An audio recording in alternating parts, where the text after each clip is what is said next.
Hey guys!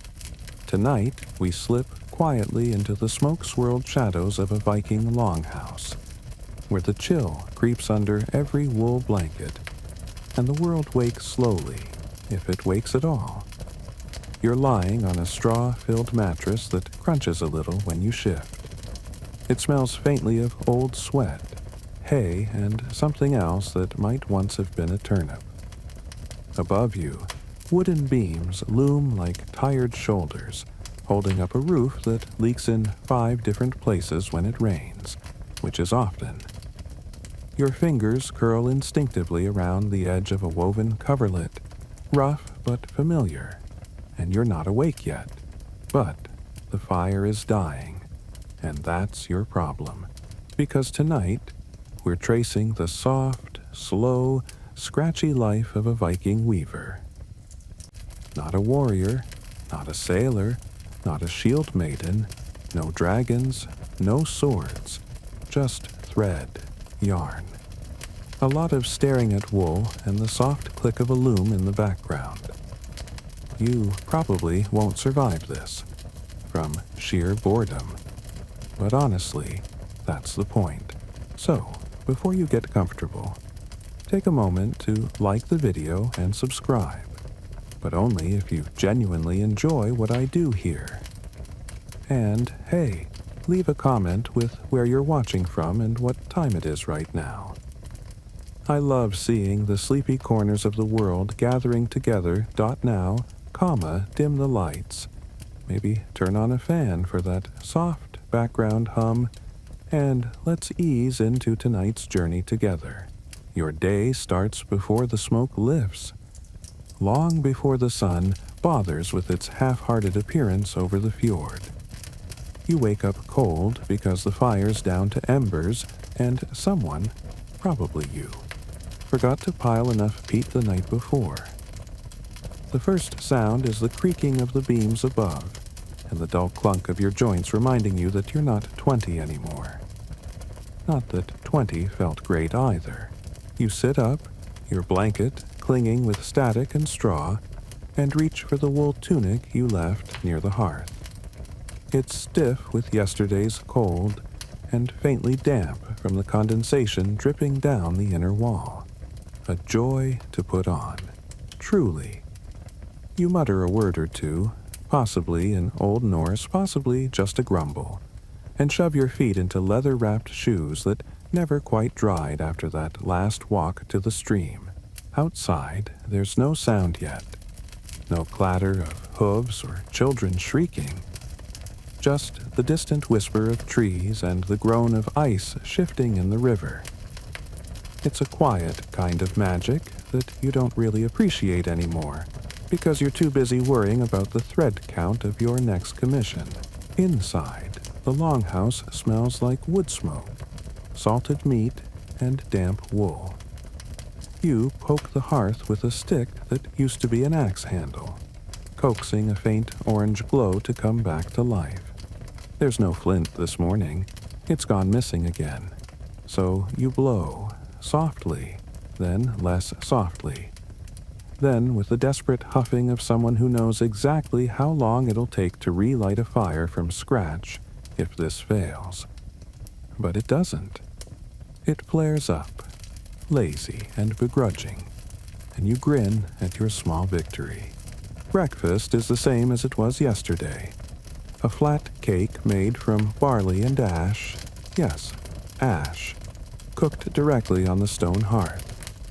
It's coarse enough to file your teeth and has all the flavor of regret, but it fills the stomach. You smear a bit of goose grease on it if you're feeling decadent. This morning, you are. Big plans ahead. There's a soft grunt behind you. Your cousin, maybe, or your cousin's wife. The sleeping arrangements rotate so often that you've stopped trying to guess. Communal sleeping is cozy, sure, until someone snores loud enough to frighten livestock or decides to scratch at 3 a.m. with all the grace of a drunken bear. You eat in silence, eyeing your tools near the wall. A comb, a spindle, a cloth bundle of unwashed fleece that smells like it still misses the sheep it came from. There's a comfort in the repetition, in knowing that today, just like yesterday, you'll try to make something beautiful out of something stubborn. Viking wool is no tame creature. It snarls, resists, breaks when you least expect it.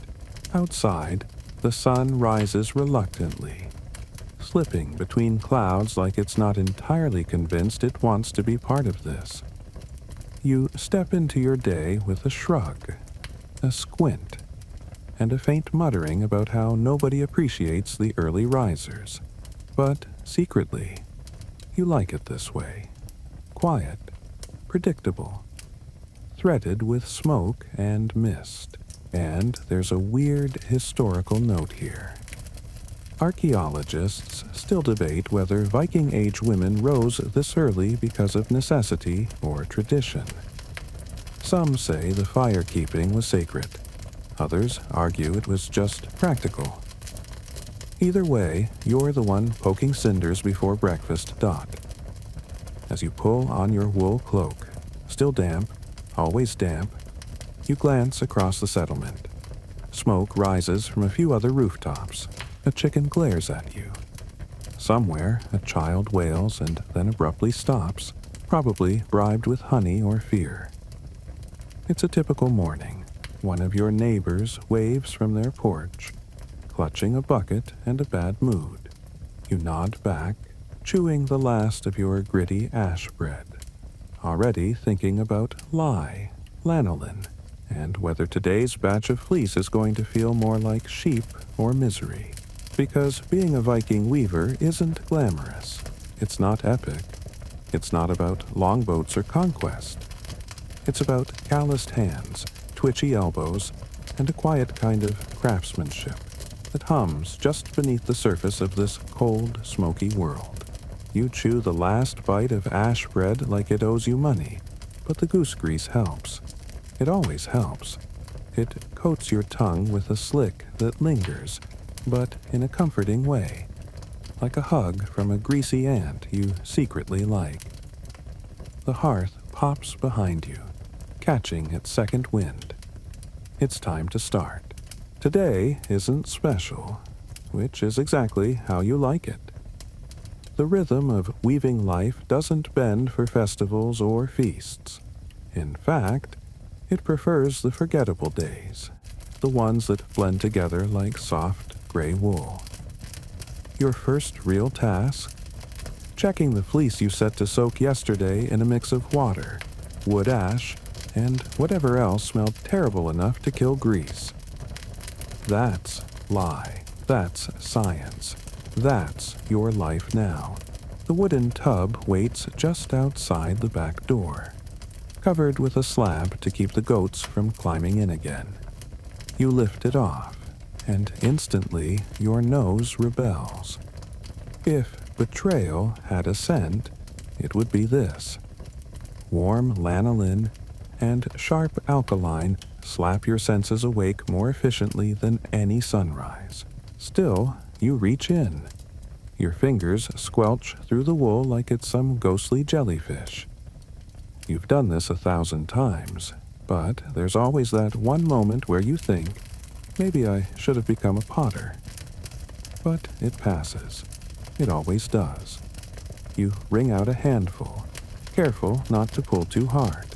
Too much twist and the fiber gets angry, and angry wool doesn't weave. You drape it over a wooden frame in the yard, letting the wind do its work. Historians still argue whether Viking women used fermented urine for stronger cleaning, and you're glad no one made that choice for you.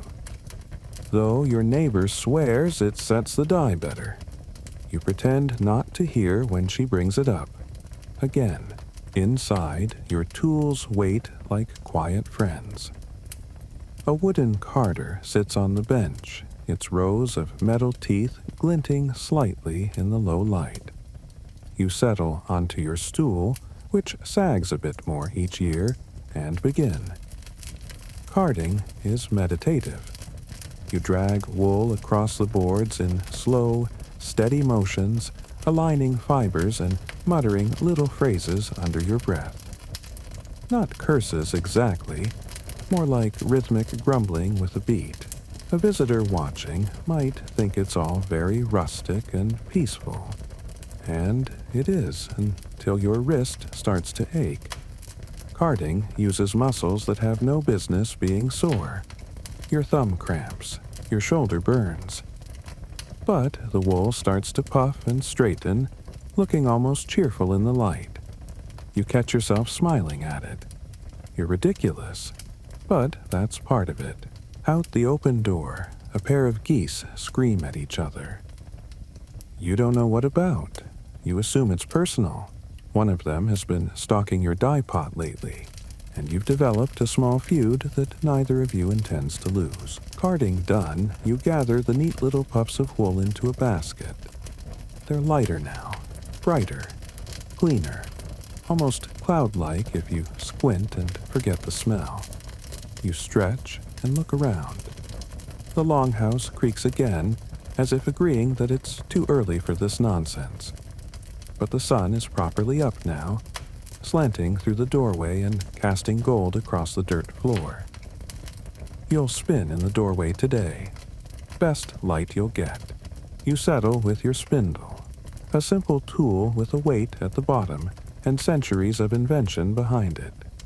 Spinning is intimate, the way your fingers tease out fiber, guiding it as it twists, thinning it just enough to hold together.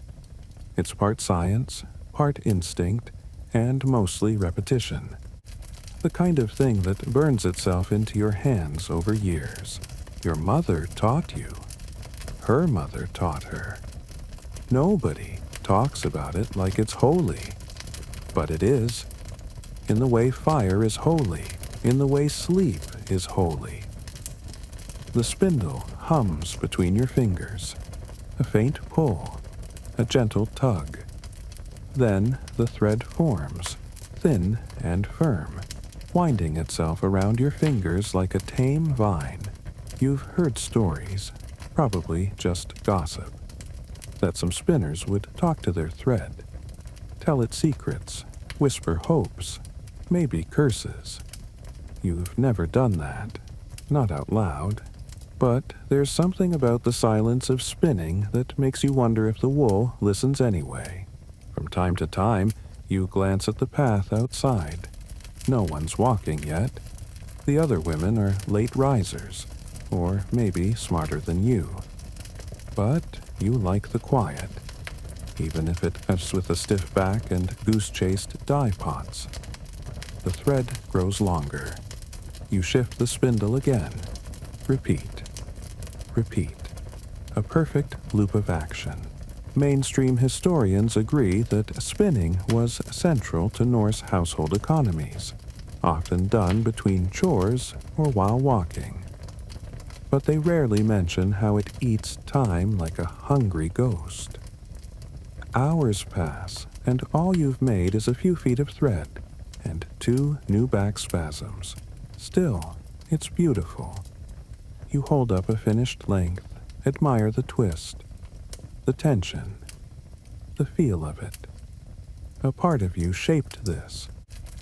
You transformed a greasy mass into something tight and ordered. There's satisfaction in that. Quiet, personal satisfaction. You hang the spun thread near the fire to dry, tucking it into your growing pile of usable yarn. From the corner of the room, someone sneezes. Loudly. Then again. You sigh. That's your cousin. Definitely. No one else sneezes like they're trying to summon thunder. She'll want tea. And news. But you're not done yet. Not even close, Dot, because this is only morning. You've still got dye to brew, a loom to appease, and, if the stars align, a goat to chase out of the storeroom. Again, the wool's dry enough, which is to say it's no longer actively dripping or attracting flies. That's your signal. You gather the pale tufts, lighter now, fluffed, and faintly sweet-smelling if you ignore the undertone of ash and carry them back inside. The smell will fade once they're dyed. Hopefully, today is the day you sort the fleece into piles. This sounds simple until you remember that no two tufts of wool are alike. Some are long and silky, others are short, curly, and have the texture of angry moss. You separate them like a suspicious parent sorting through mystery fruit in a basket, carefully, with a lot of squinting and occasional muttering. Then comes the lye rinse. Again, because once is never enough. And you know from bitter experience that leftover grease makes the dye run. You fill the tub with water and sprinkle in fresh ash, stirring with a stick that used to be part of a loom leg. It's stained a dozen colors. Red from madder root, yellow from birch leaves, blue from woad, and one strange green from that one time you tried moss. Never again.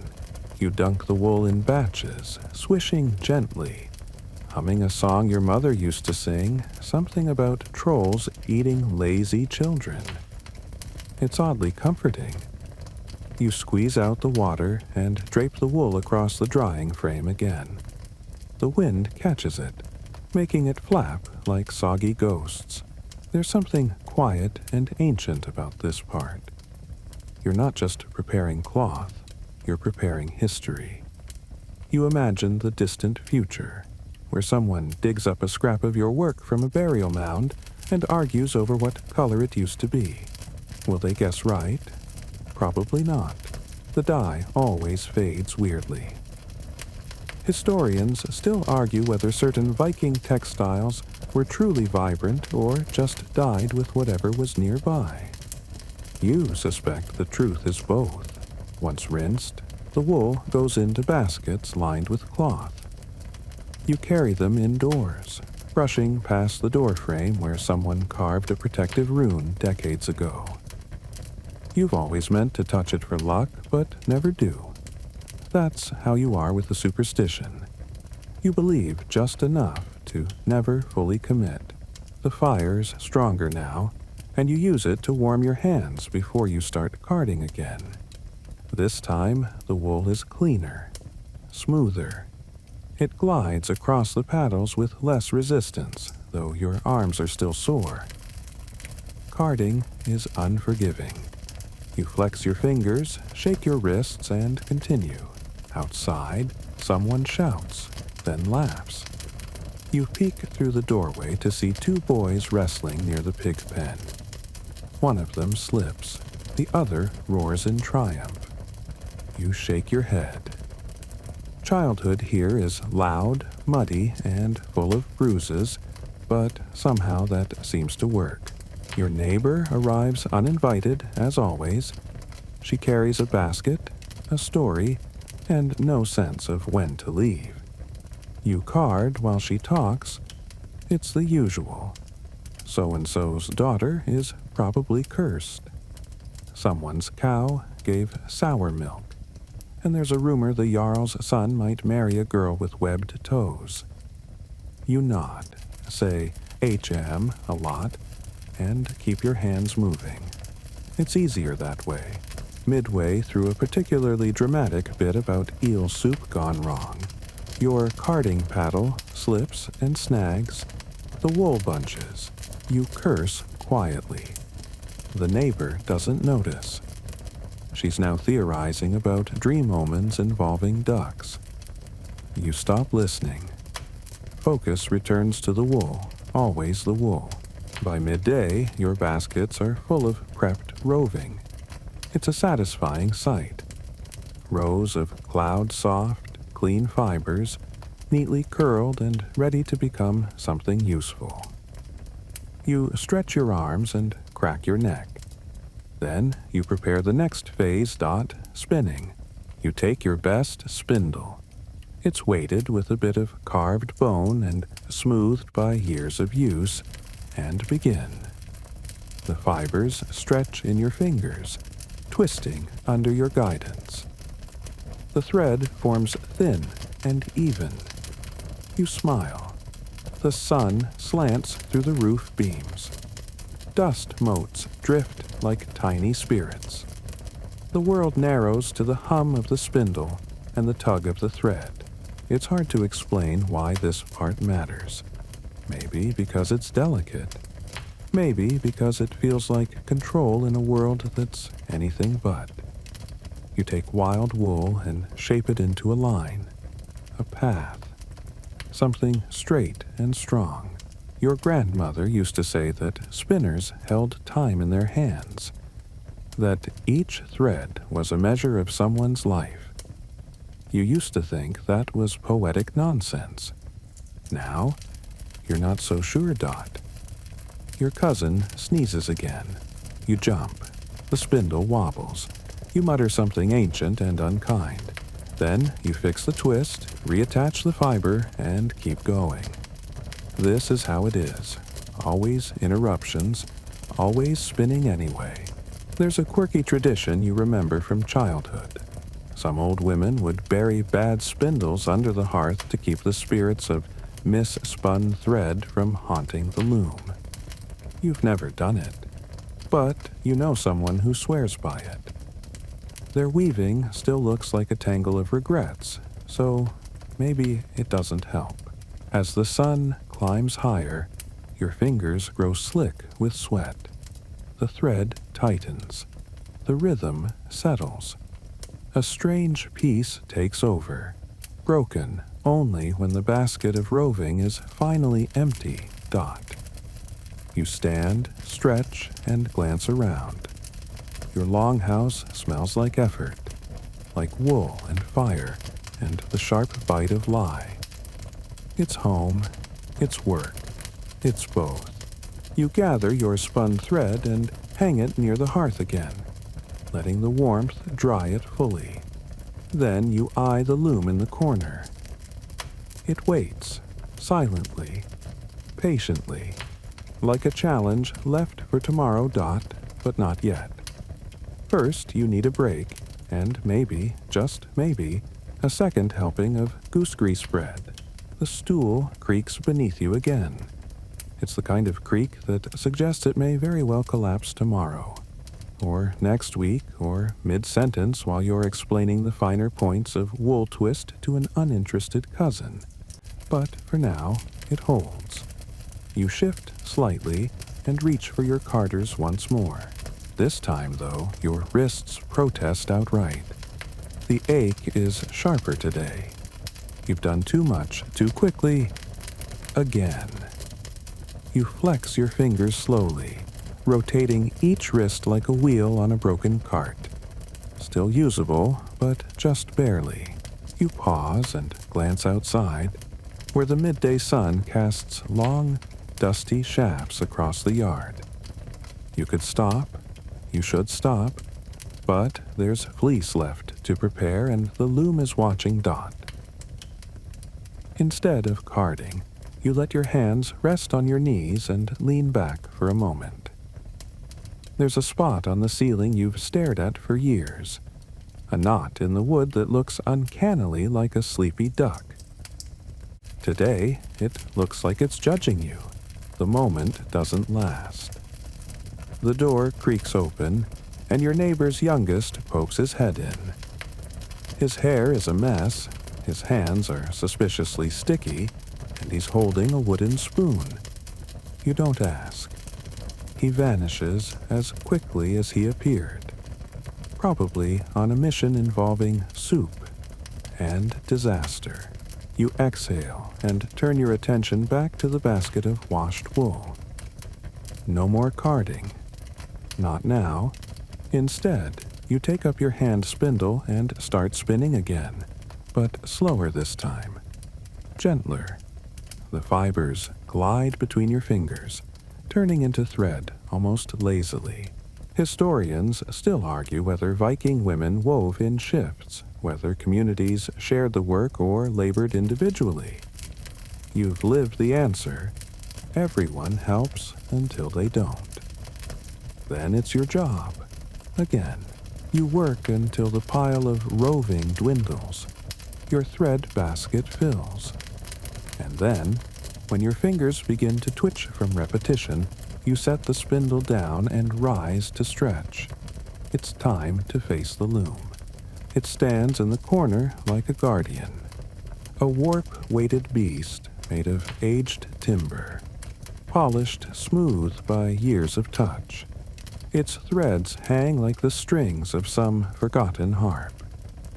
Some women in the village swear the loom has moods, that if you disrespect it, rushing the warp, knotting the heddles, it'll snarl your threads for days. You're not superstitious, but you still greet it with a nod. Threading the warp is a dance of patience and geometry. You tie one end of your spun thread to the top beam, then let it dangle down toward the clay weights below. Each thread must be spaced, separated, looped, and pulled through the heddle rods, one by one. You've done this hundreds of times, and it still makes you sweat. Midway through, a tangle forms. Of course it does. You stare at it like it's a riddle from the gods. Then you carefully tease the knots loose, muttering insults under your breath. The loom doesn't respond, but you feel it smirk anyway. Outside, someone's chopping wood, and the rhythmic thwack carries through the wall. You find yourself matching the beat, tying knots in time with the strikes. There's a strange satisfaction in syncing with village life, even if it's mostly by accident.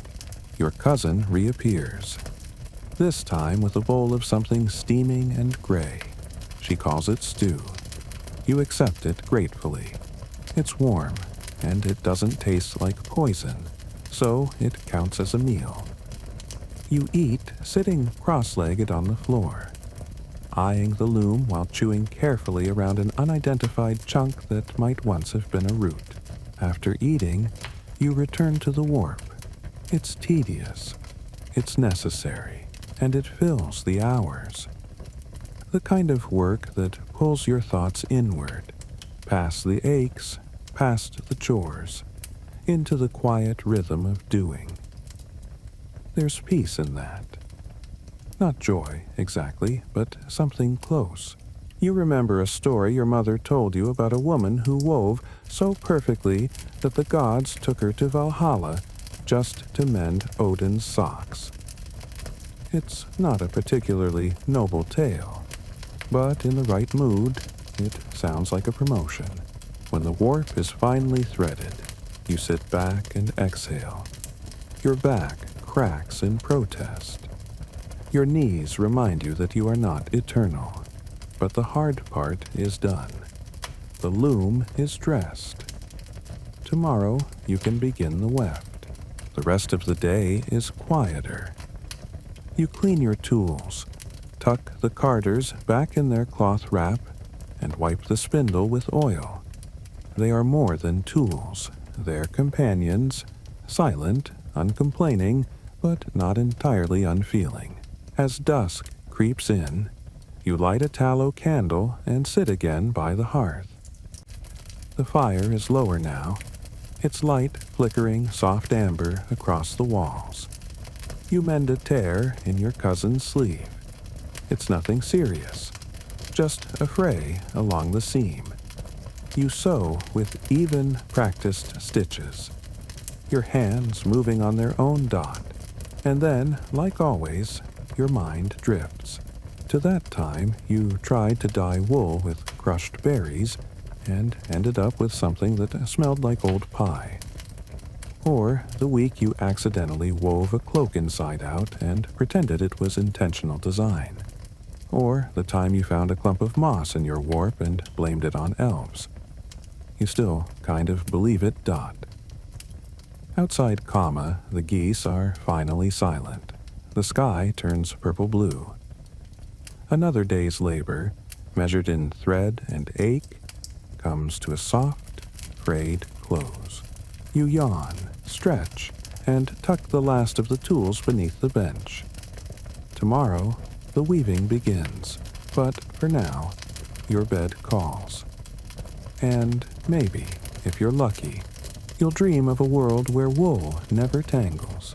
Morning creeps in, not with ceremony, but with a draft. A thin line of cold air snakes its way across the packed earth floor and nuzzles your toes. You grumble into your blanket, but the loom is calling. It always is. And so you rise, joints clicking like poorly oiled hinges, and shuffle toward the fire, already guessing that someone forgot to bank it last night. Probably you. You stir the embers into reluctant life with a poker that's seen too much. The first few sparks catch, flicker, and stretch into a modest flame. You set the kettle on to heat and rub warmth into your hands. Today is Weft Day, which means you'll be standing all day in socks that have holes in places you've been meaning to darn for weeks. The warp-weighted loom greets you with its usual silence. It's not hostile, just stoic, as if it knows you're not yet fully awake and will therefore be clumsy. You squint at the threads. They've held their tension overnight. Good. A small miracle. You take a deep breath, then reach for the shuttle dot. The first pass of weft is always tentative, like the opening line of a conversation you're not sure you want to have. The thread slides through the warp and you pull it taut. Then beat. Slide again. Beat. A rhythm emerges, steady, repetitive, satisfying, weaving. For all its back-breaking stubbornness, has a hypnotic quality. Once you find your rhythm, time flattens. Minutes blur into hours. The world narrows to the soft thunk of the heddle rod and the rustle of thread dot. You find yourself slipping into a trance of movement. Left hand, right hand. Slide, pull, beat. The cloth begins to grow downward like a slow, fibrous waterfall. It's not beautiful yet, but it's becoming. Outside, a rooster crows with more confidence than skill. Someone laughs. You hear the thud of a door and the clatter of a wooden pail. Life continues beyond the doorway, but you don't move. You're weaving now. Mainstream historians agree that the warp-weighted loom was essential to Norse households, producing textiles not just for clothing, but for trade. What they don't mention is how the process eats your spine alive. Your back hums with effort. Your neck stiffens. You stretch between rows, rolling your shoulders with a groan that sounds suspiciously like the longhouse creaking dot. Then there's the knots. Always the knots. A single warp thread snarls near the bottom. You squint, mutter something unprintable, and begin the delicate process of coaxing it free. This takes longer than it should. The knot seems smug about it. Eventually, you win. Barely. The candlelight shifts as the sun begins to climb.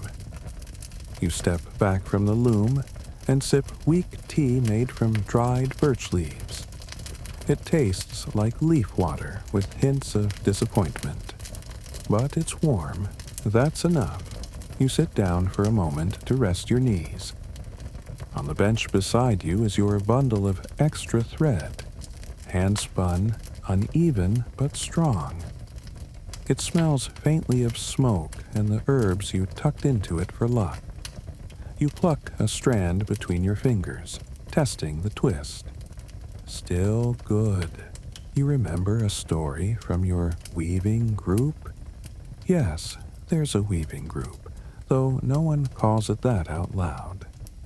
A woman once claimed her loom cursed her for using poor thread.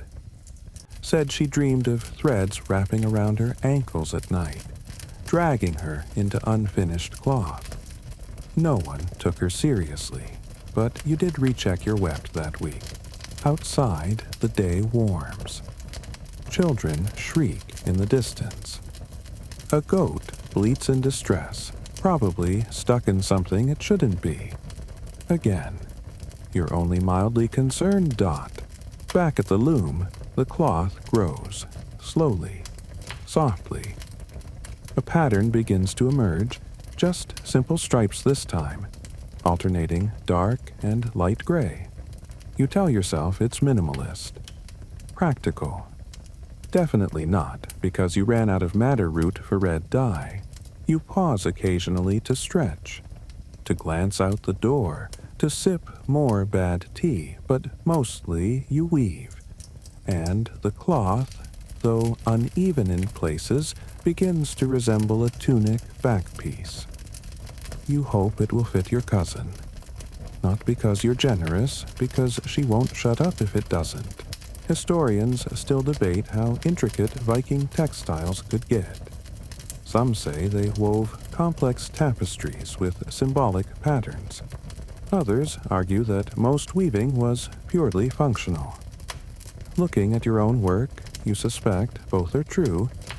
The prettiest patterns you know were taught with a wink, and the promise that they'd bring good dreams, or at least keep lice away. A's. Afternoon leans in, your legs begin to ache. You shift your weight between feet, trying not to lose rhythm. Weaving is deceptive that way.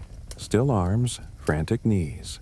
You stop briefly to chew a hunk of dried apple and the last of the ash bread. It tastes better this time. Or maybe you're just hungrier. The world always tastes different after 5 hours at the loom. As the final threads slip into place for the day, you tie off your weft, drape the growing cloth carefully, and give the loom a gentle pat. A thank you, maybe, or a warning. Either way, you step back, shoulders stiff and heart quietly proud. This isn't the kind of work that earns songs, but it's the kind that keeps people warm, that stitches communities together, that, despite the knots, the sneezes, the ghost goats, gives your hands purpose and your days shape.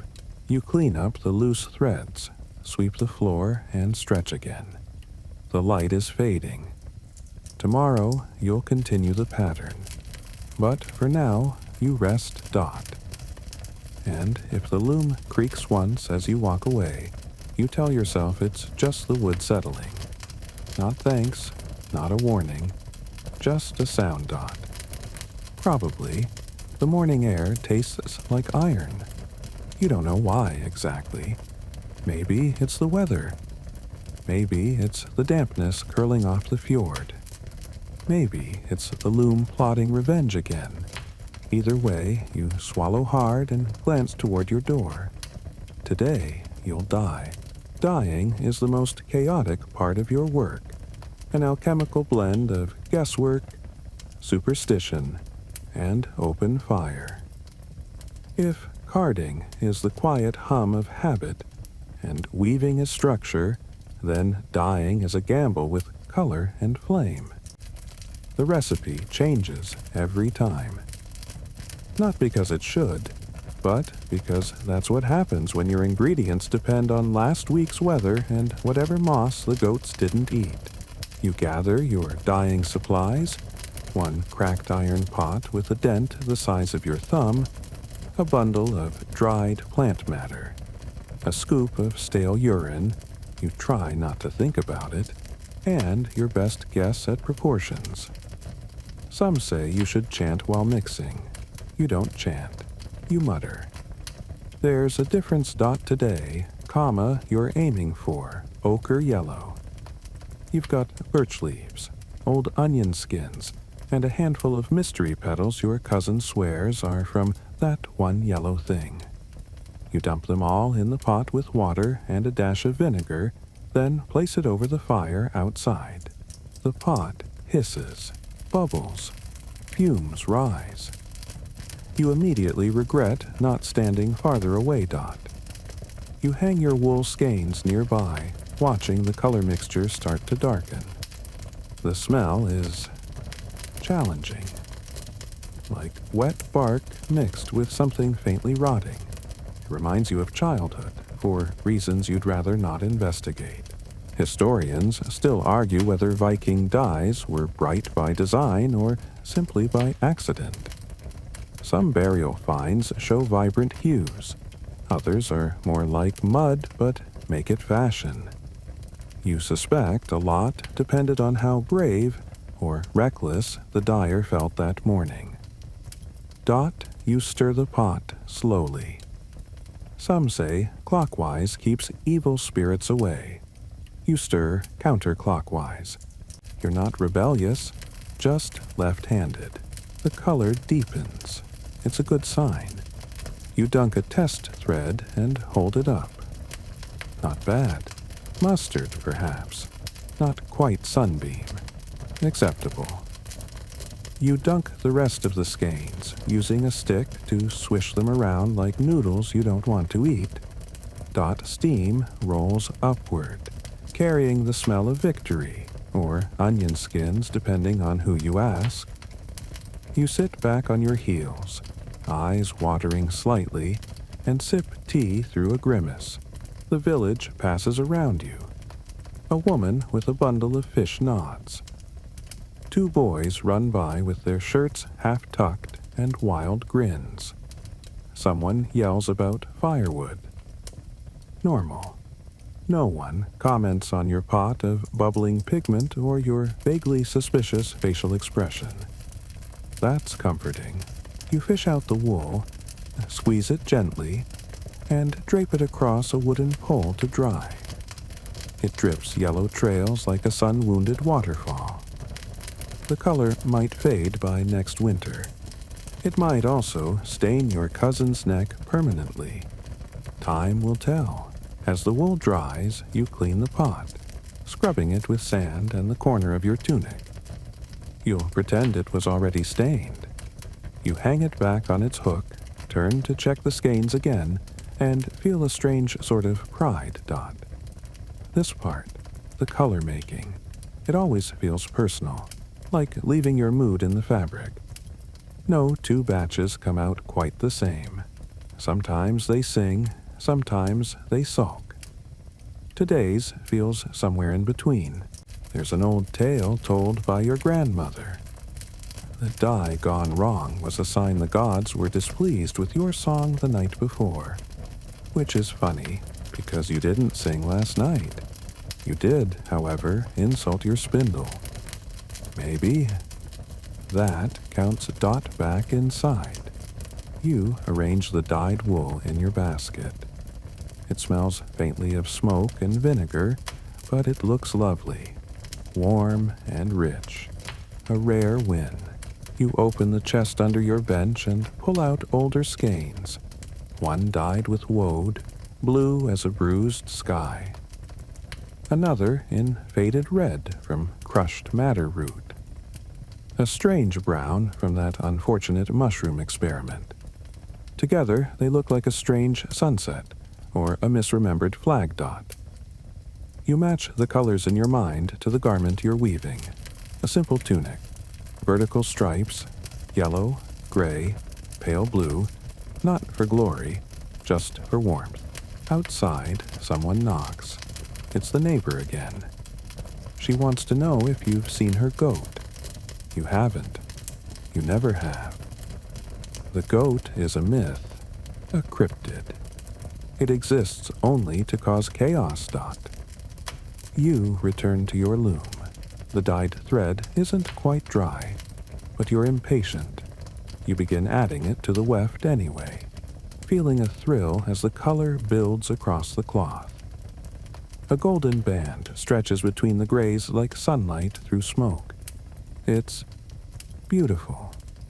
No one will notice, but you do. Dot.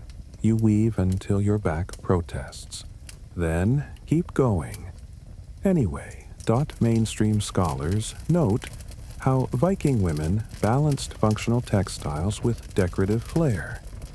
What they don't mention is how much of that flair came from spite and boredom. You once wove a hidden rune into a cloak hem just because someone told you symmetry was sacred. It wasn't, but it made you feel better, Dot. As the sun dips low, your arms throb. The cloth has grown. The colors sing together quietly. You finish a final pass and tie off the weft for the day. Dinner is flatbread again. Maybe a little goat cheese if your cousin's in a good mood. You eat slowly, fingers stained yellow, legs sore, hair full of wind. Tonight, you'll sleep well. The loom is fed. The dye has held. The goat remains unaccounted for. You close the door, bank the fire, and smile softly to yourself. A good day. Not grand, but good. The sun is already tipping downward when you pull yourself off the bench and brush the crumbs from your tunic. Your shoulders ache, your knees are unimpressed, and your hands are lightly yellowed from yesterday's dye session. So, all in all, it's a normal day. You glance at the cloth growing on the loom. The golden band you wove in yesterday still shines faintly in the fading light, and you feel a small, irrational satisfaction. You know your cousin won't notice when she wears it. She'll probably spill something down the front within hours, but that's not the point. You'll know. That band of gold is a ribbon of pride, as thin and stubborn as the thread itself. Still, you've done enough weaving for now. The next chore waits. Market. Every few weeks, depending on weather, need, and the mood of the villagers, you gather what you've finished and walk the worn path to the market square. Today, it's just a simple trade. You need new shears. Your old pair finally snapped last week while trimming warp threads, and you've been improvising ever since with a knife so dull it might as well be ceremonial. You wrap your best piece of rough linen, dyed a decent woad blue and soft enough not to scratch the neck, and fold it into your trade sack. There's also a small bundle of yarn in the basket, dyed ochre, which might interest one of the fishermen's wives.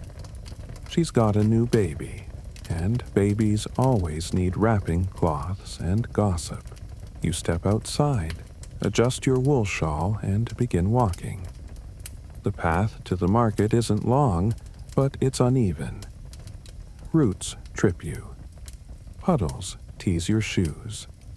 Geese, as always, object loudly to your existence. But the air is brisk, and your lungs fill with the sharp, smoky scent of other longhouses burning peat.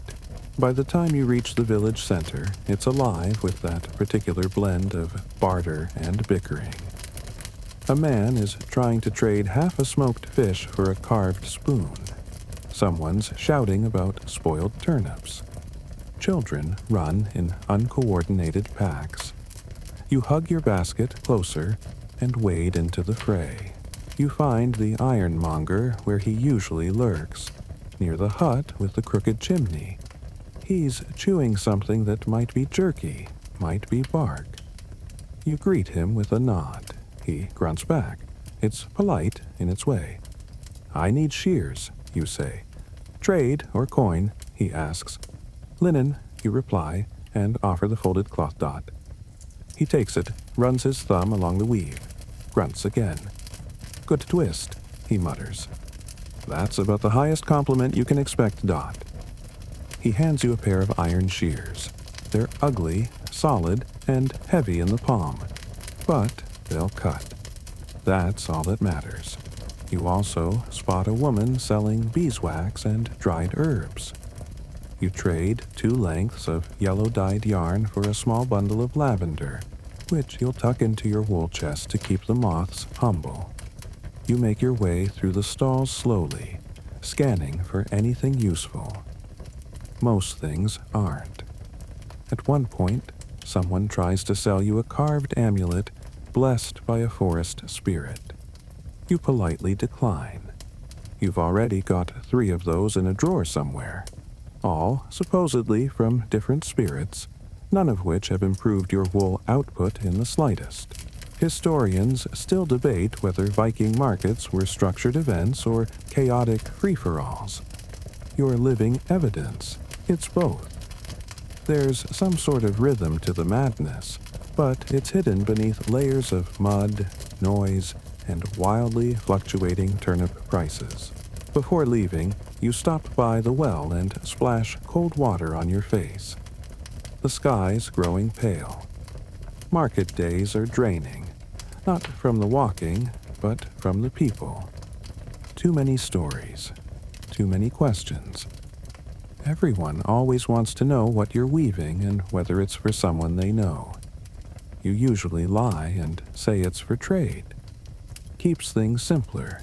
You begin the walk home. Now, slightly uphill and fully inconvenient. The basket feels heavier. The new shears dig into your hip through the cloth. The wind picks up, chasing dry leaves across the path. Back home. The longhouse greets you like an old, lumpy friend. The fire's low, but still alive. You stir it back to strength and light a fresh candle. Before settling in, you test the shears. They slice through a loose thread like it's buttered. You almost cry, not from emotion, just the relief of using a tool that actually works.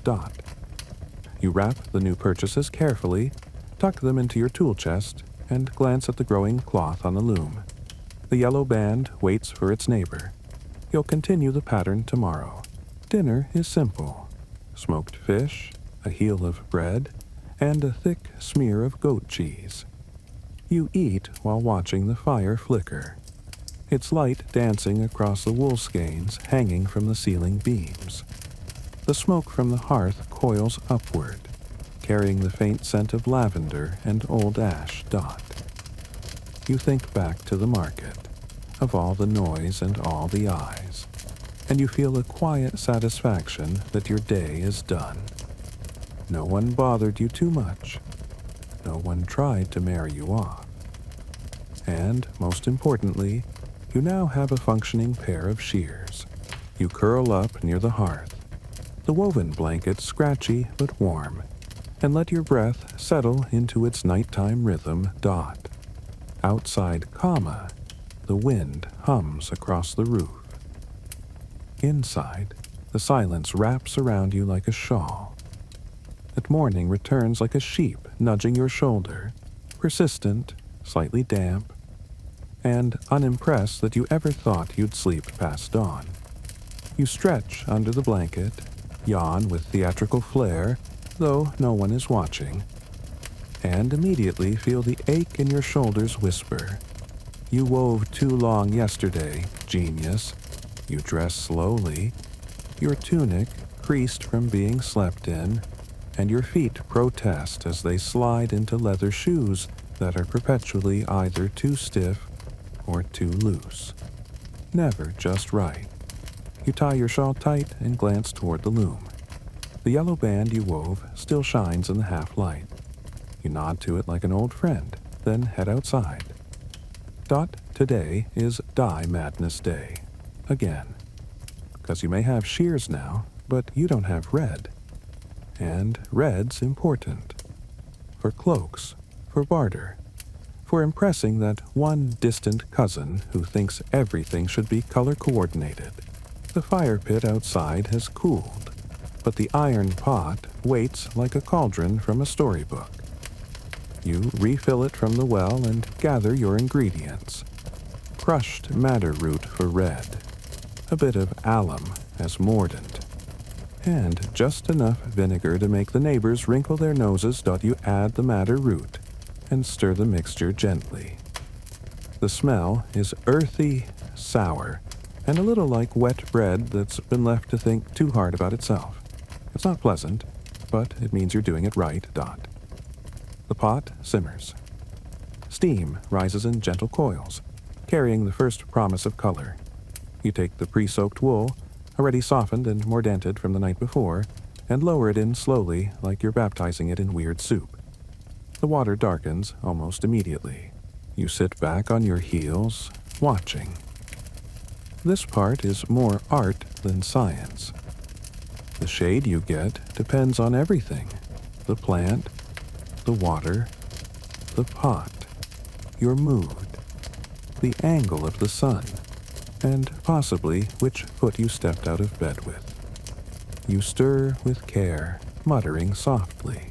You remember once hearing that red was a color of power among the Norse, that warriors wore it into battle, that chieftains demanded it for their cloaks. Historians still argue whether red indicated status, aggression, or simply a dyer with decent luck and a lot of matter. You like the first theory. It makes your work feel like quiet rebellion. While the pot simmers, you brew yourself a cup of birch leaf tea, and it still tastes like hot twigs. You add honey this time, just enough to trick your tongue. Sipping it slowly, you keep one eye on the wool. The red deepens to something rich and moody, a shade that looks like it carries grudges. You smile. It's ready. With tongs made from 2 bent sticks, you really should invest in proper ones. You lift the wool out, steaming and crimson, and hang it carefully to dry. It drips onto the stone below, leaving little blood-red splashes that make you look like you've committed some textile-related crime. You clean the pot, this time with sand and judgment. Dye days are always messy, but deeply satisfying, like arguing with someone and actually winning for once.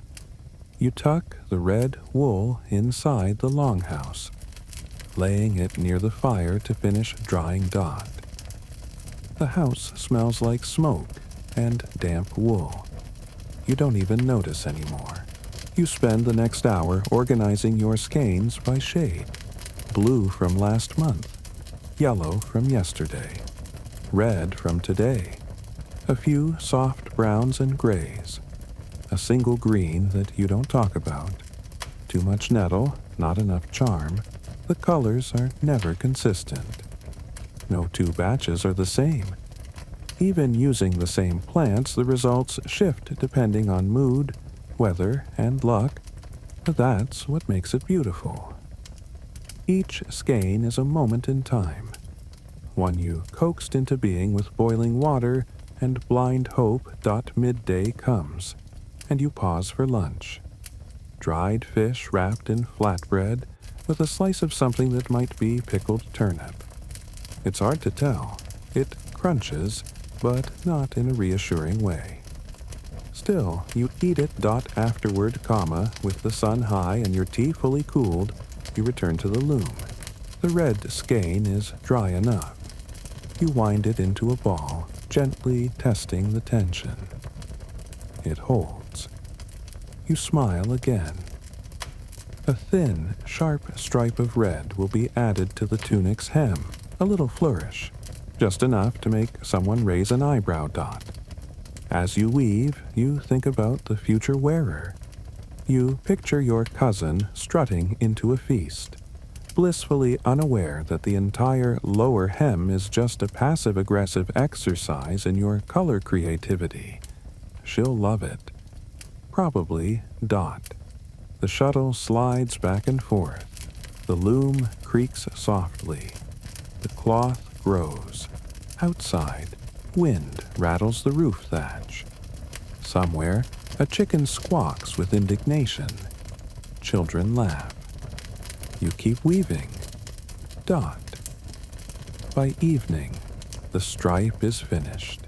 It gleams in the firelight, like a line of ruby among stone. You lean back, sigh deeply, and stretch. Your spine crackles like old parchment. You hang the partially finished tunic near the hearth and sit with your back to the loom, cradling another cup of that twig water tea. This time, it tastes almost good. Or maybe you're just too tired to care. Dot, the wind howls gently outside. The wool dries, the dye pot cools. And you, red-handed, in the most literal way, begin to drift into the soft, smoky quiet of night. Another day, another color one. You wake to the sound of rain. Not a gentle patter, but the full-body slap of cold drops against the roof. You lie still for a moment, listening. The thatch above holds mostly. There's a faint drip from the back corner, but you've placed a wooden bowl there weeks ago and have come to accept it as part of the decor. You stretch under the blanket. Then remember, today is trading day. Again, Dot. Not the market this time. Today you're walking out past the Southern Trail, where a group of traveling craftsmen are camped for a few days before moving along. They've got iron tools, beeswax candles, and supposedly some new wood combs that don't splinter after a week. You've got textiles. The rain eases slightly by the time you wrap your cloak around your shoulders and tie the tunic high to keep the hem dry. You load your basket with care. 2 lengths of finished linen, 1 dyed wool sash in red and yellow stripes, and a tightly wound coil of yarn in soft dove gray. Everything is sealed in oilcloth to keep the moisture out. Almost everything. The path is squishy. That's the only word for it. With every step, the ground makes a sound that suggests the earth itself is rolling its eyes. Mud pulls at your boots. Twigs slap at your shins. Somewhere ahead, a raven calls once. Then again, as if laughing at your decision to trade in weather like this. You arrive at the clearing where the traders have set up under canvas awnings stretched between poles.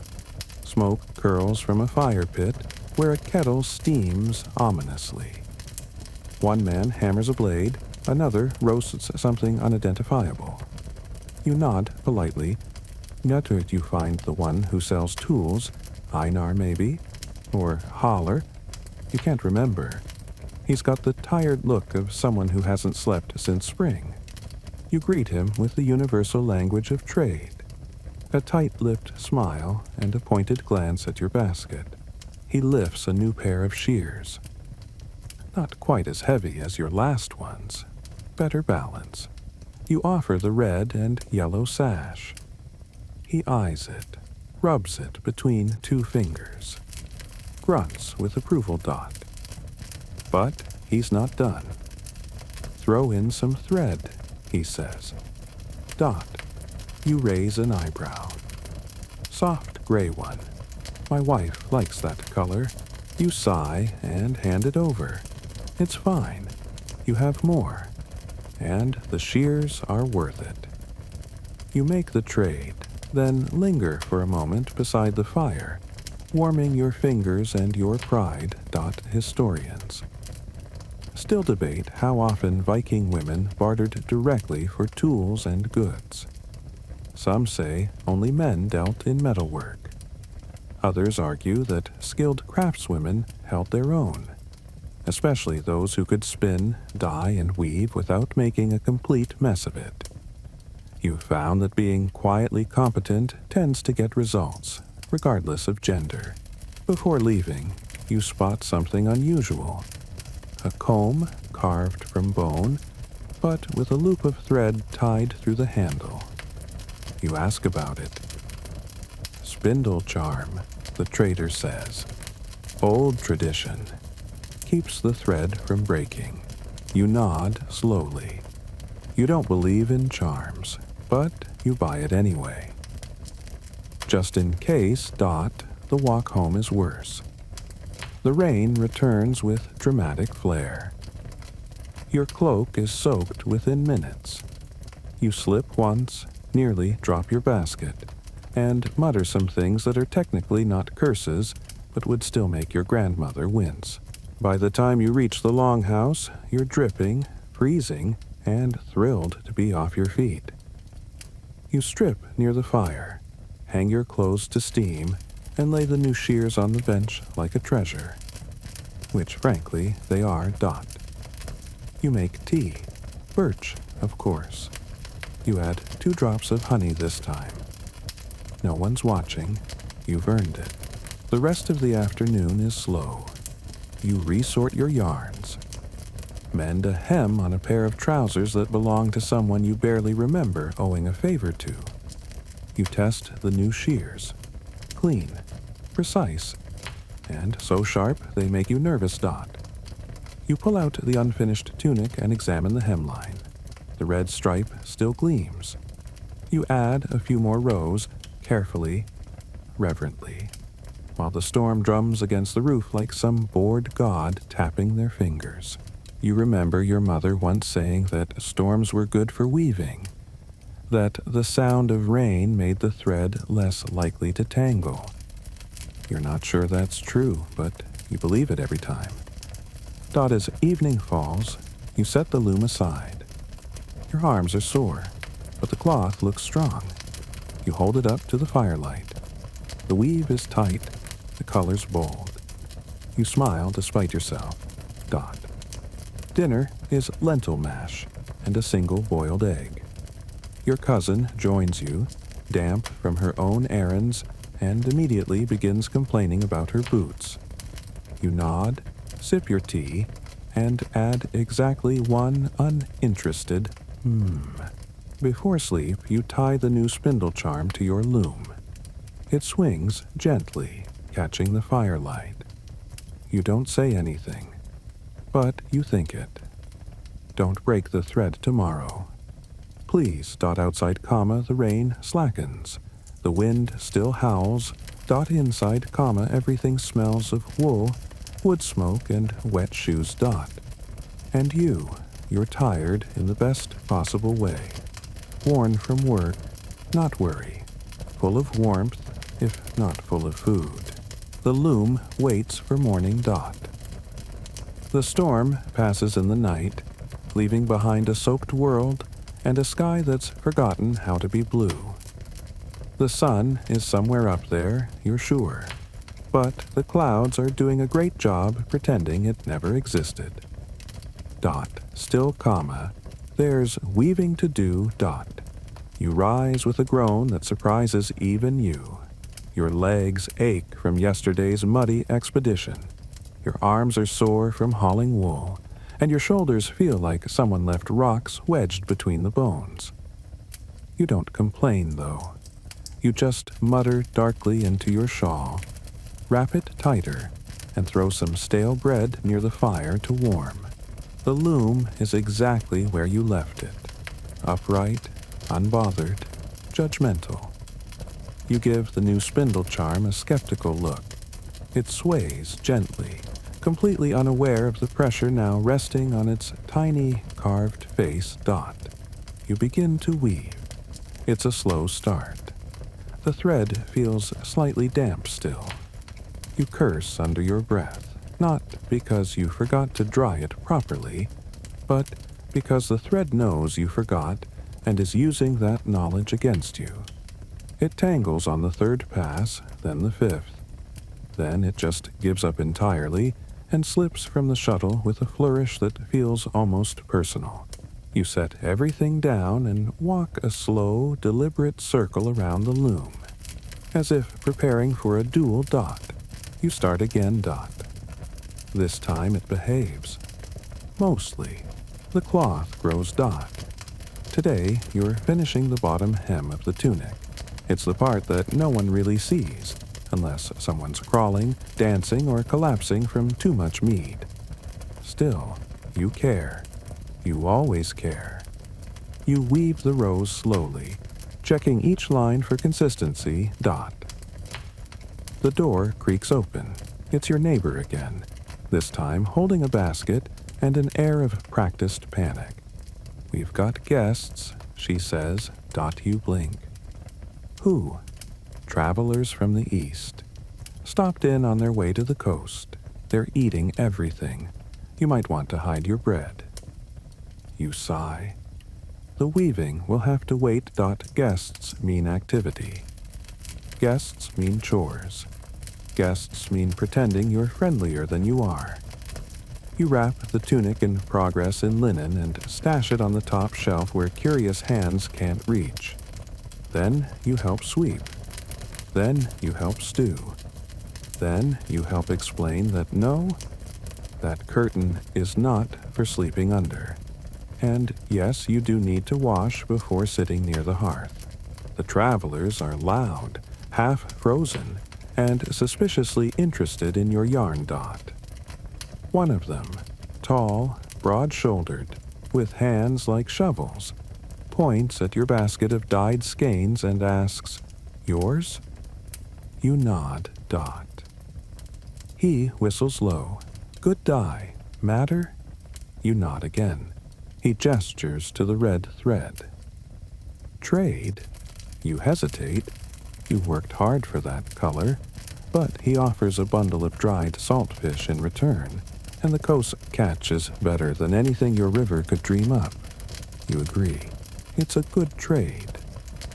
Dot, historians still debate how far Viking textiles traveled. Some suggest regional use only, others hint at long-distance trade from Dublin to Kiev. You've never left the village, but your wool might, and that's enough. The travelers leave by dusk. Your house smells like unfamiliar shoes and whatever meat they brought in their packs. The fire crackles louder than usual, as if offended. Dot, you retrieve the hidden tunic and resume your weaving. The final inches are a joy. The thread flows like it's forgiven you. The shuttle dances, the pattern completes. You tie off the last row, trim the edges with your new shears, which, thank the gods, still cut like dreams, and hold it up to the light. Dot, the tunic is done. It's not perfect. One side droops slightly. A few threads pulled tighter than intended. There's a knot you had to disguise with a decorative stitch, but it's whole, strong, warm, yours. You fold it carefully and place it on the bench. Dot. You feel a strange emptiness now, the kind that comes after finishing something you've been building toward for days or weeks. A quiet drop in pressure, like the world exhaling without telling you why. Dot, you brew more tea. Birch again, but you add 2 cloves this time. A luxury, a celebration.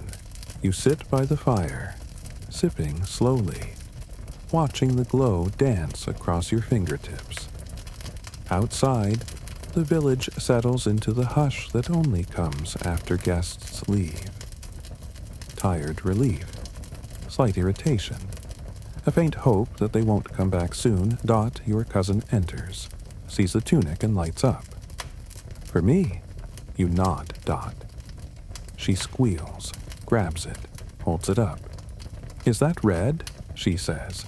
"I love red." You say nothing about how long it took, how many knots, how many burns from the dye pot, how many times you nearly set the thread on fire. Dot. Instead, you sip your tea and smile. Because that's how it works. You weave, you give, you repeat. She hugs you and runs off to show someone, anyone, the hem. Dot. You lean back, stretching out your legs, feeling every joint crack, like a chorus of small wooden chairs. Dot. The loom is empty now, quiet, waiting. You'll start something new tomorrow. Dot. But tonight you let the silence settle. Let the fire soften. Let your hands be still. Dot. Just for a moment. The loom looks bare now, exposed, like a tree stripped of leaves, or a bed without a blanket. You keep glancing at it, half expecting it to scold you for the lack of thread. It doesn't, of course. It just stands there, wooden and quiet, looming. It's probably enjoying the silence. Dot. But you can't leave it empty for long, not out of guilt. Well, maybe a little, but because idle looms are like idle minds, too quiet, too still, and likely to unravel themselves. Dot. So today begins with a warp. You pull out your spindle and begin spinning fresh thread. Again. The process is familiar now, so familiar it lives in your muscles. You twist, pull, loop. The fibers glide through your fingers, dry and soft. This batch is whiter than usual, almost silvery in certain light. You spin until your hands ache, until you have enough to string the loom again. Almost enough. While you work, neighbors argue outside. Loud voices, louder accusations. Something about someone borrowing a comb and returning it full of someone else's hair. You sigh. The village has survived harsh winters, poor harvests, and a cow that once chased the Jarl's wife into the river. But a comb crisis might actually tear it apart, Dot. You close the door and keep spinning. Eventually, you shift to winding the warp. You stretch threads from beam to beam, tensioning each line like a harpist tuning an instrument. Your fingers fumble twice. You have to start over once. But slowly, the loom takes shape again. The frame begins to fill, and with it, so does your day. Just as you begin threading heddle rods, a knock comes at the door. It's your cousin. Again. This time, she's got a basket of eggs, a wild look in her eyes, and a story about someone accusing her of stealing thread. Your thread, you ask? No, but they think it might be mine. And now it's definitely mine because I panicked and said I made it, and now I need your help. You stare. Dot. She holds up the basket like it's a shield. I brought eggs. You accept the eggs. You listen. You promise to help her figure out how to backpedal tomorrow. Today, you've got your own knots to untangle, Dot. She leaves. You close the door again and exhale loudly into the silence. Back at the loom, the warp is nearly finished. The rhythm returns. Thread by thread, rod by rod. You hum a song your grandmother used to sing while warping. It's about a fox who steals sheep, but ends up weaving cloaks from wool he pilfers instead. It makes no sense, but the beat is steady. Historians still argue whether weaving songs were passed down orally or made up on the spot. You're certain they were made up. Who has time to memorize lyrics when the sheep are eating your dye plants and your cousin keeps inventing crimes? By midday, the loom is dressed, Dot.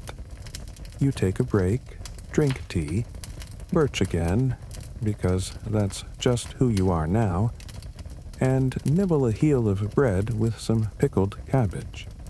You'd kill for honey, but the last of the comb went to that woman who sings to her chickens. She claims it makes their eggs sweeter. You've considered testing that theory. On her dot. With the warp finished, you prepare for weft. But today, you're not using ordinary thread, Dot. You pull out a bundle of odds and ends, thread too short for a full pass, bits of dyed yarn from older tunics, scraps you couldn't throw away because they were too pretty. You knot them together, one after another, creating a strange, speckled rainbow dot. Then you start weaving. It's experimental, bold, possibly hideous. The cloth forms slowly, lumps, bumps, surprise streaks of green and plum, a section of deep red you thought was lost, a loop of yellow that reminds you of summer. This won't be a tunic. This is something else, a wall hanging maybe, or a gift, or an offering to the gods of scrap and stubbornness. Dot. Outside comma rain begins again. Not the drama of last week, just a soft drizzle, like the sky trying to clear its throat politely. You weave until the light fades. The cloth is strange, imperfect, but it's yours. Completely. There is something deeply satisfying about weaving without purpose. No commission. No trade. Just beauty for its own sake. A rebellion against usefulness. Your cousin returns after dark to say the thread theft scandal has resolved itself. Mostly because the real thief turned out to be a cat. She swears it untied the knot and dragged the ball of yarn into the woods. You nod slowly. You've seen that cat. You believe it. Dinner is porridge with too much salt and not enough anything else. You don't mind. The fire is warm. The loom is dressed. Your hands smell faintly of lanolin and lavender. You lean back in your chair, thread dust on your tunic, and let the day go. Outside, the night thickens. Inside, the soft rhythm of rain and fire mixes with the click of your new shears trimming the final thread. And you sleep well tonight, because the cloth on your loom might be useless. But it's yours. You sleep longer than usual, wrapped in wool that smells faintly of lavender and old fire. It's not that the night was quiet. Someone's dog howled half the evening, but your body for once agreed to rest. A miracle. You wake slowly, blinking against the light seeping through the smoke hole above, and stretch until your joints pop like snapping twigs. Outside, the village is already alive. Footsteps crunch, chickens fuss. Someone calls for a child who clearly has no interest in being found. You hear it all and ignore it. You're staying inside this morning. The cloth on your loom is calling again. Yesterday's weft of misfit colors has dried slightly overnight, and you run your fingers along it with a sense of low-key satisfaction. It's weird. You like that. There's freedom in weaving something no one asked for, a rhythm that answers only to itself. But today won't be so quiet. You barely get the shuttle threaded when the noise begins. First a shout, then another, then 3 women arguing in the lane. You don't get up to check. You know the voices. One belongs to the neighbor who believes her goat is the reincarnation of a jarl. Another belongs to your cousin. Again, you increase your weaving pace, fast enough to drown them out. Almost. Soon, the door opens with the gentle subtlety of a siege. She says I cursed her wool. Your cousin says, not even greeting you, and that you helped. You stare. I told her we'd never waste a curse on her unless she dyed her yarn on a Wednesday, which she did, and everyone knows you don't dye on Wednesdays because you raise a hand. Out, but out, she retreats, muttering, You return to your work, vaguely impressed that you now have a reputation as the village's unofficial thread witch. You'll add it to the resume. The cloth grows beneath your fingers. The weft is tighter today, more even. Your hands find their pace again. Back and forth, slide, beat, slide. You hum quietly, something tuneless and old. Midway through, the shuttle snags. You pause, lift the heddle gently, and discover the problem. A single warp thread has snapped, curled inward like a tired worm. You close your eyes. Inhale. Exhale. This was bound to happen. You retrieve your needle and knot a patch thread, working it in carefully, gently so the fabric holds. You've done this before. You'll do it again. Probably tomorrow. Historians still argue whether medieval weavers tracked their mistakes or just lived with them. You do both. You mark the error with a stitch of blue, your quiet signature. Later, you'll know this cloth survived a break. Outside, the shouting has evolved into laughter. You assume a chicken is involved. By mid-afternoon, you've finished the section.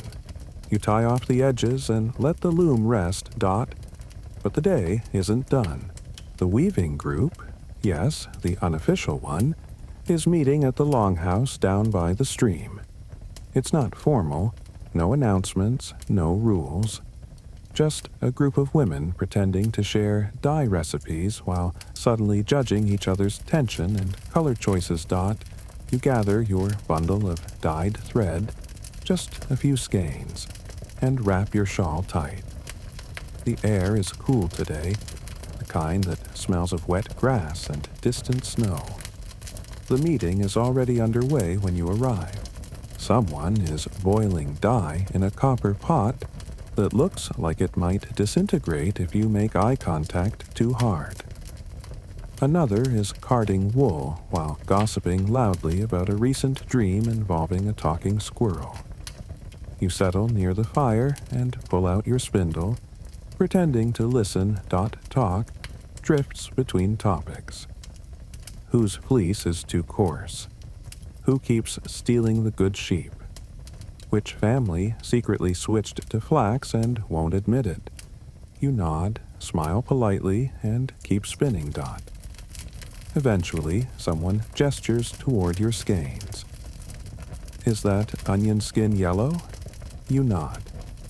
Madder red? You nod again. They exchange glances. Your warp tension still crooked? Someone asks. You raise an eyebrow. Only when I'm eavesdropping on dye disasters. Laughter. A few groans. Someone spills a pot of mordant. Chaos, but in the friendly kind of way. As the sky shifts toward dusk, the meeting dissolves. Women gather their tools and bundles, wave half-heartedly, and begin the shuffle home. You linger a moment by the stream. The water's low, sluggish. You dip your fingers in, letting the cold jolt you briefly awake. Then you rise and shake out your hands and head back toward your longhouse. Dinner tonight is leftover porridge, reinvented with fried onions and a dangerous amount of salt. It's edible, barely. Afterward, you take your seat by the fire and examine your woven scrap from earlier. It's full of texture now. Not beautiful in the traditional way, but alive with motion. With story. You turn it in your hands. One knot, one mistake, one patch of unplanned brilliance. It's yours. The loom waits for new plans. Your thread basket is half empty. Your dye stocks are running low, and your cousin will probably arrive tomorrow with another crisis. But tonight, the fire is warm, your feet are dry, and the air smells like pine smoke and pride. You spin one more length of thread by candlelight. Slow, even, steady. Just one more dot. The first frost of the season arrives like an accusation. You wake up to see your breath swirling in the morning light and feel the sting of cold through your blanket, through your tunic, through your bones. Even the fire seems to be in denial, shrinking into the ashes like it doesn't want to participate in this frostbitten nonsense. You rise with a groan, pulling your cloak tighter and muttering at the fire until it agrees to wake up too. Your feet sting as they touch the floor, and the first thing you do, before even thinking about food or thread, is slip on the wool socks you finished patching last week. The toes still crooked, but you don't care. They're warm. Outside, everything is quiet. Not peaceful quiet. More like even the animals are confused. Quiet. The kind of stillness that makes you hesitate before stepping into it. Your breath curls out in long, curling ribbons. A thick layer of rime dusts the woodpile, the roof. The goat looks offended. And you've got weaving to do. Of course, Dot. But first, you've got a new obstacle, your fingers, Dot. They don't want to move. They're stiff and uncooperative, like badly carved wooden spoons. You warm them over the fire, press them to your mug of birch tea, now with dried apple bits you're feeling fancy, and whisper small curses until they start obeying you again. Dot, you glance at the loom. It's waiting, smugly unaffected by temperature. You scowl at it, Dot, then you try weaving in gloves.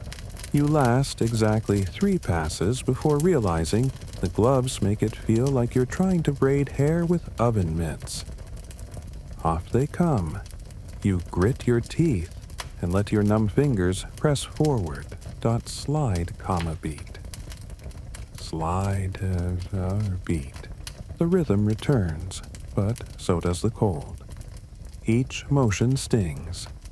Your fingers tingle like they're being lightly punished for something they didn't do. You remember once hearing that some Norse women rubbed tallow into their hands before weaving in winter. You try it.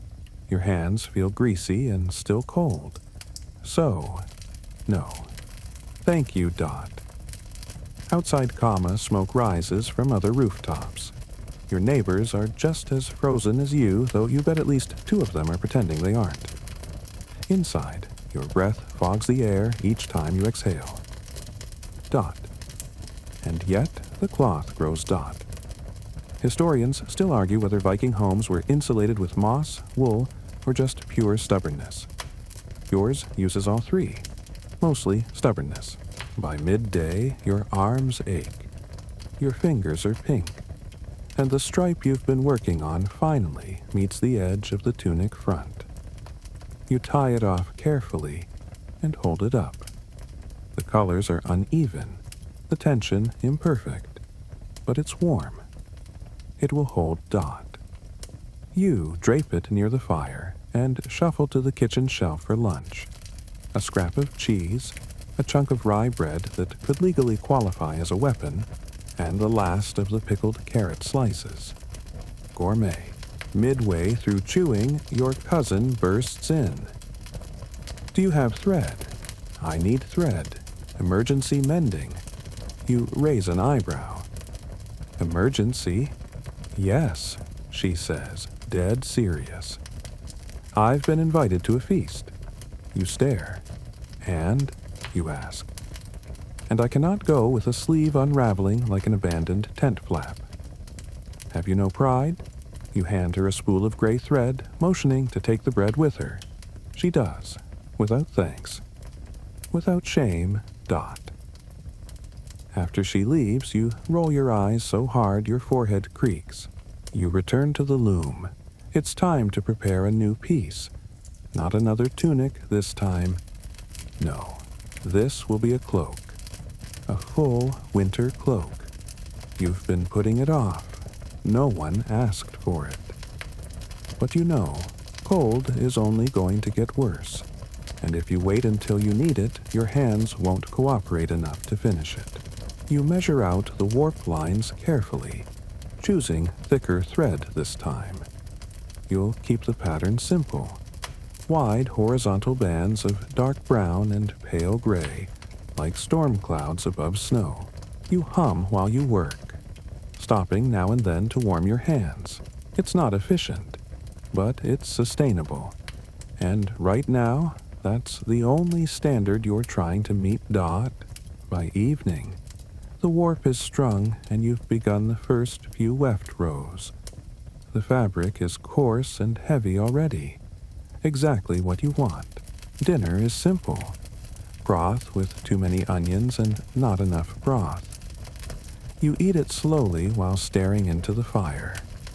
It feels like the warmth is trying to escape every time the door creaks, so you jam an extra fur along the threshold and consider relocating the loom into the hearth. But you don't. Instead, you wrap your shawl tighter, sip hot tea, and recheck the tension on your warp, because of course the cold makes even the threads shrink and shift. You sigh, then fix it, because that's what you do. You weave through cold, you patch through frostbite, you dye in wind, you trade in sleet. Your loom is your hearth, and your spindle spins even when your teeth are chattering. And when the village gathers this winter, huddled in cloaks you stitched, scarves you dyed, tunics you shaped, they won't mention your name, but they'll be warm, and you'll be watching from the corner, fingers wrapped around tea, secretly counting how many of your stitches survived the frost. The feast comes, as it always does when the cold gets too loud and people need distraction.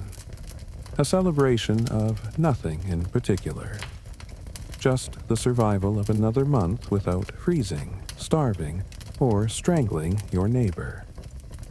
The longhouse is swept, the benches are dusted, and you spend far too long combing bits of dried grass from your hair because, apparently, your cousin has appointed you her official feast companion. You were going to weave.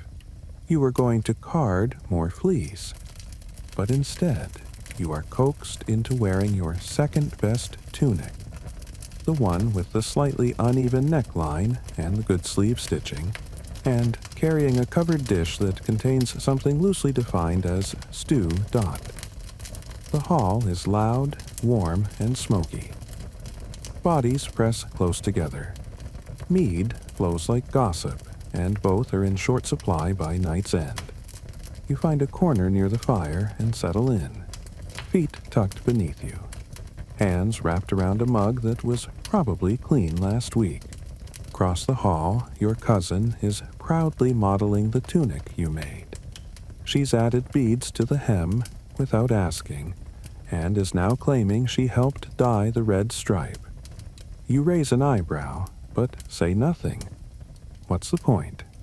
She looks happy. You sip your drink and let her bask. A merchant from out of town is passing around a comb carved with what he claims are runes of fertility. Everyone is pretending not to want it, and everyone absolutely wants it. A child nearby is using your dropped spindle to spin goose feathers. You're too tired to object. Someone slides onto the bench beside you. A man from a neighboring village, older, cloaked, fingers calloused like yours. He eyes the weaving on your sleeve and nods. Handmade, you nod. He holds up the edge of his own cloak, loose threads, poor tension, dye so faded it looks apologetic. Trade sometime, you consider. What for? Salt, he says. From the coast, and maybe sheep. You blink. Sheep. 2, historians still argue whether Viking women controlled economic decisions in household trades or whether they merely advised. In this moment, you decide firmly in favor of control. You shake on it. The feast rolls forward. Someone sings. Someone else falls into the fire pit, briefly. You leave before the fighting starts, slipping home under stars so bright they make your breath catch. The sky is cloudless and bitterly cold. Your nose turns numb before you reach the door. Inside, you check the drying wool hung from the beams. It's still damp. Of course. The fire isn't strong enough to dry anything properly now, but it's trying. You stir the embers, bank them for the night, and then glance at the loom. You almost sit down, almost. Instead, you walk over, place your palm on the warp, and just stand there for a moment, breathing with it, feeling the tension of the threads, the slight give, the pull of the weights below. The loom breathes back. Or maybe it's just the draft. Hard to tell anymore. You hang your cloak near the hearth, loosen your braid, and sit by the window, where frost has crept in delicate patterns across the glass. Your fingers ache, not just from the cold, but from the memory of all they've done today. Lifted pots, twisted yarn, stitched hems, shaken hands with a man who smells like herring dot. Tomorrow you'll start the cloak properly, thread by thread. It will take days, weeks maybe, but it will come dot. The house is quiet now, the kind of quiet you earn dot. You think about the sheep you might receive, about the space they'll take, the wool they'll grow, the noise they'll bring. You imagine trying to weave while they bleat in the background. You smile. Then you to think of the cloak again, thick, dark, shot through with smoky blue. No fancy pattern this time, just strength. A barrier against the wind dot. You picture it finished, heavy on your shoulders. Hood pulled up. You walking through snow, warm and quiet, threading your way between frozen pines dot. You yawn. Stretch. Consider one more stitch. But no, not tonight. Tonight is for resting. For sitting in warmth and watching frost creep and crackle outside. For letting your hands remember what it means to be still dot. Because even the loom sleeps sometimes dot. You begin the day with quiet. No shouting neighbors. No surprise visitors. No clattering from the roof. No ominous goat sounds. Just stillness. Rare, crisp, and perfect. It's cold, of course. You've made peace with that. You've even started timing your breathing with the rhythm of your steps as you walk across the frozen floor each morning. 5 paces to the hearth, 4 logs to feed the fire, 3 deep breaths to remember why you live in this ice box in the first place. Dot. Today, comma, you will finish the cloak. The warp waits, pulled tight, like the strings of a harp that never plays music. Only patience. The weft is half done, thick bands of brown and gray like stripes of earth and sky woven together in silence dot.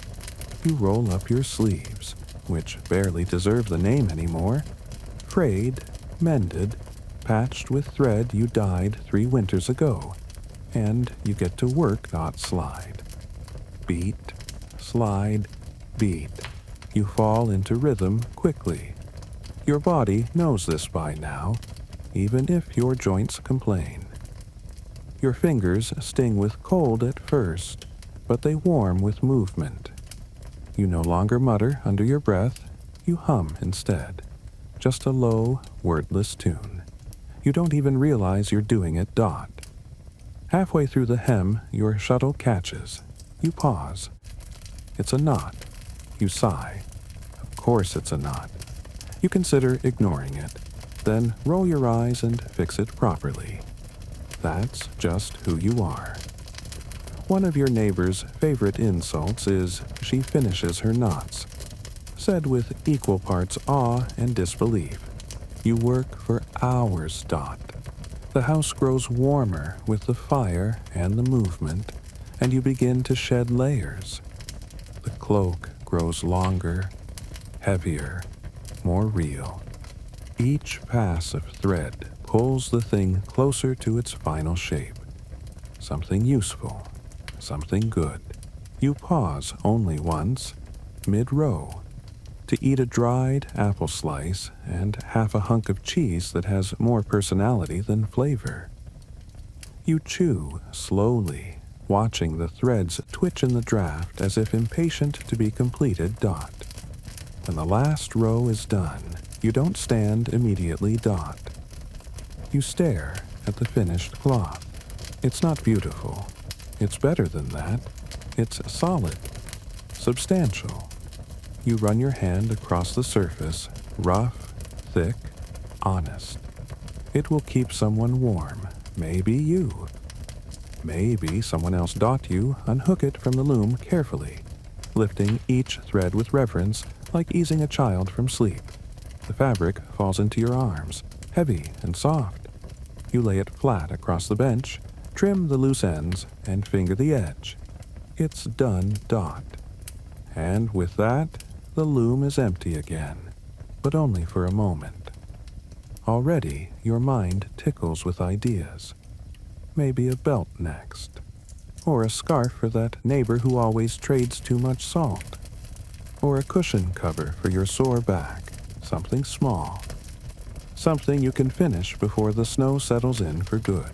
Historians still argue whether weaving gave Viking women a sense of autonomy or simply more work to do. You think maybe both. Maybe weaving isn't freedom, but it is direction, motion. A path through winter. Dot. Outside, snow begins to fall. First, just a flake or two, then a soft cascade. You watch through the doorway, holding the cloak, the wind brushing your face like a whisper. You pull the door shut and hang the cloak near the hearth. It steams slightly. The wool breathes. Evening settles gently. Dot. You make soup with whatever is left. Lentils, onions, a scrap of smoked fish. You eat it slowly, savoring the heat, the salt, the simple fact of having food at all. Dot. Your cousin stops by, briefly, to return the thread you gave her. She tries to gift you a single boiled potato as thanks. You accept it. Why not? As the fire dies down and the candle burns low, you sit with your spindle in your lap. You don't spin. Not yet. You just hold it. Feel the weight of it in your hands. It's familiar, reliable, like the rhythm of breath in winter. Dot. Outside, the snow thickens. The wind picks up. Dot. Inside, it is still. Dot. You curl beneath your patched blanket, the cloak folded beside you, the loom finally at rest. Dot. The threads are quiet now. Dot. The work is done for today. Dot. And now, you lie back. Your muscles soften into the stillness, your eyes tracing the slow flicker of the firelight as it plays along the wooden beams. The walls creak gently, but not in warning, just in the way old houses whisper to themselves at night. You pull the blanket up to your chin, feel the slight scratch of woven wool against your cheek, and let your breath fall into rhythm with the hush of wind beyond the door. Dot. There is nothing left to do. The loom sleeps. The spindle rests. The dye pots are cold, the shears tucked away. You've spun the last thread, tied the final knot, woven warmth into shape from hours and hours of quiet care. And now, in this moment, you let it all drift. Dot.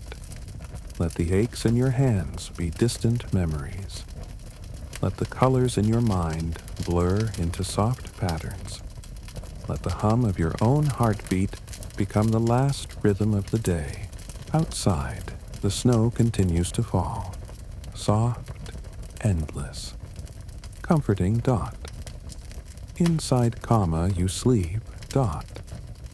Wrapped in warmth built from patience, from threads, from tiny choices that turned into shelter. No rush, no worry, just the echo of woven cloth and quiet pride. You've done enough. Dot. You are enough. Dot. And now the world fades. Dot. Sleep comes, steady and slow, like a well-worn shuttle sliding home one final time.